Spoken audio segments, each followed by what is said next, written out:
कांग्रेस की राष्ट्रीय प्रवक्ता सुप्रिया श्रीनेत ने बताया, आखिर क्यों लोग उनके साथ ईरान पर इजरायल द्वारा की गई अंधाधुंध बमबारी और टारगेटेड हत्याओं से न सिर्फ पूरे क्षेत्र में तनाव और बढ़ गया है, बल्कि वहां पर फंसे भारतीय नागरिकों पर भी संकट और गहरा हो गया है। वो मजबूर होकर सरकार से मदद की गुहार कर रहे हैं। लेकिन मोदी सरकार ने अब तक सिर्फ हिदायतों को छोड़कर कोई ठोस कदम नहीं उठाया है। ये अस्थिरता सब कुछ विनाश कर देगी। इसीलिए इसको जितनी जल्दी समाप्त किया जाए उतना अच्छा होगा।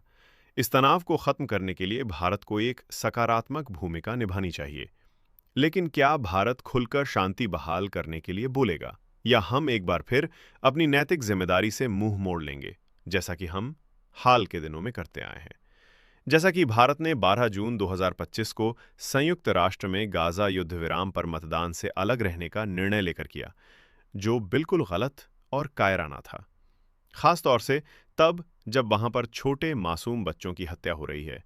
180 देशों में से 139 ने युद्ध विराम के प्रस्ताव के लिए वोट किया, 12 ने इसके खिलाफ वोट किया और 19 देशों ने वोट ना करने का फैसला लिया, जिसमें भारत के साथ Albania, Malawi, Ecuador, Dominica, Kiribati जैसे देश शामिल हैं।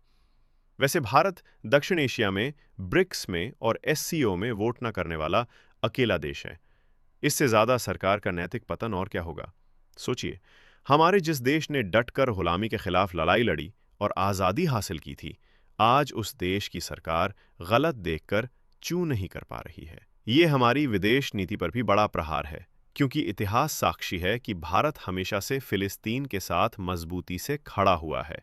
1974 में भारत फिलिस्तीन मुक्ति संगठन पीएलओ को मान्यता देने वाला पहला गैर अरब देश बना।